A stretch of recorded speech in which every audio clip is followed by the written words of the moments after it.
back to whether you have the real thing or just a cult, whether you're in the light or in the dark. Is it a reflection? Is it a shadow? Or is it just plain false?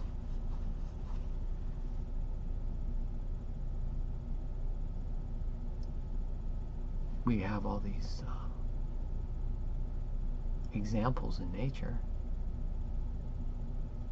The shadow of the image itself.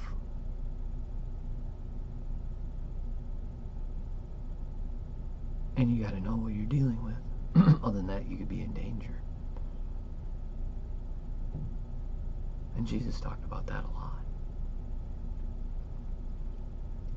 You know, receiving a reward for what you've done. And nature has a reward for what you do or don't do. Life or death.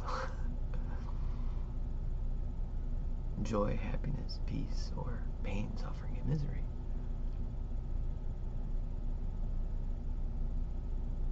And you got to make the right choice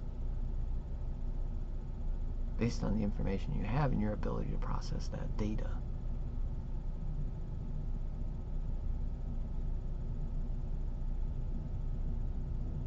You got to have good data, though. Remember that. You got to have good data. And you've got to be able to process it. Because there are so many other influences on how people process data. And so many other different things that motivate and shape other people's processing of the data. Hence, in the scientific community, they say, well, show us the data. And we'll go verify it. It should be the same way in a Christian church. It should be the same way. Well, show us the basic material. Show us Jesus. Show us the light.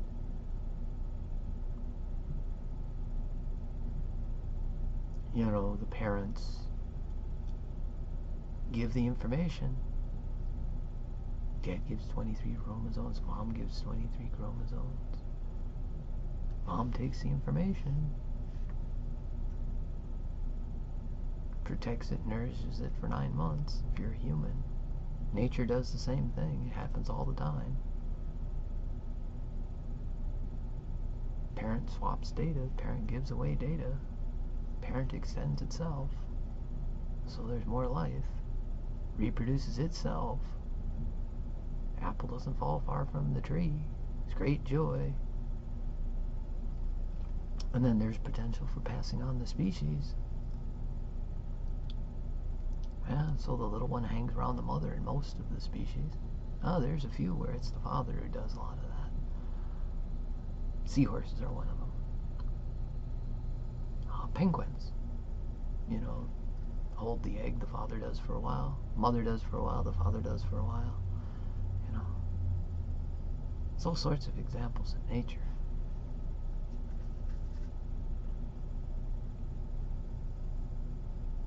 Yeah, so the parents take care of the little ones. As long as they have food and everything that they need so they can take care of the little ones, they do the best they can. It's everywhere in nature. In that sense, there's nothing wrong with the herd mentality. As long as the herd's taking care of its own, right? And there's lots of herds that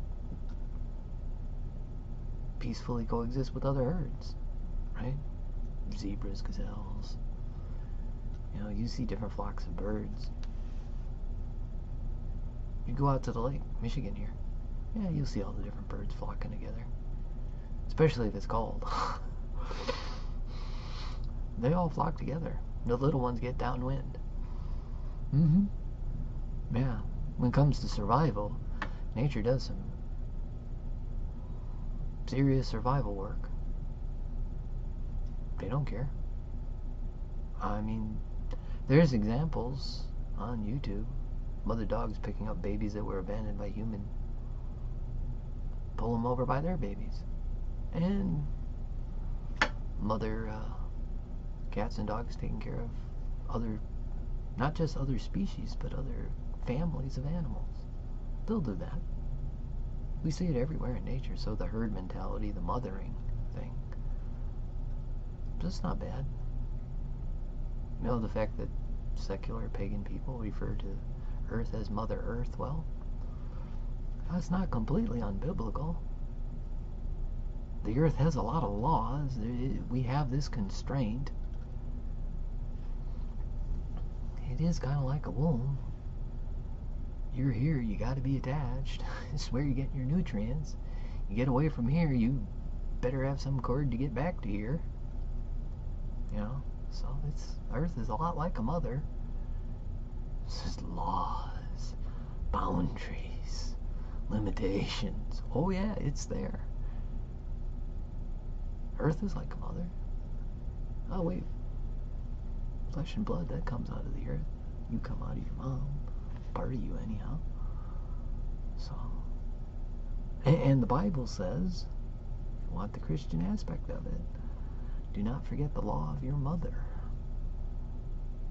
and what she instructed you. Yeah, mom's got laws. Yeah, so go figure that out. There's a light of truth in all of that, isn't there? So if you have a light of the truth,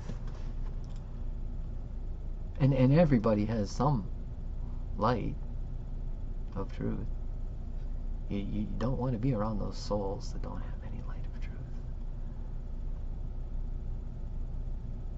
This is just like in the galaxy. You don't want to go by a black hole. It may appear bright, but it's actually just sucking in everything else and spewing out the energy. It's a predator. If they really exist. I've heard debate on that. But in nature, you know, you stick around your mother, you stick around your herd then. Outside of that, you got predators. They separate the little ones and the weak ones from the herd. And then they feast on them. Entropy. They just take them apart, use them for whatever they want. Yeah, so stay around your herd. Stay around those who love you. That's pretty good for nature. Helps life go. Keeps life going. You want to stay alive. Two are better than one. They keep warm. Squirrels know that. You ever see these squirrel nests? That's protection from the cold. But if you've ever watched the squirrels come out of the nest, there's more than one squirrel in those nests. Two are better than one. Keep each other warm. Two. Yeah, there's even some, is it string theory? Quantum entanglement. Where you got two particles that are spinning in agreement, right? And even if you separate them, if one spins over here, this one spins over here, and they know exactly, Einstein called it spooky action at a distance. It's part of the physical world. Part of the physical world in which we live. Two are better than one. In fact, it takes two to make more. So there's usually never one of a kind. If it is, it's the last. Oh, this is everywhere in nature. The light of the truth. Broadcast everywhere. Avoid the consensus of people guessing at shadows. Which I suppose is better than the emptiness of those that are dwelling in absolute darkness.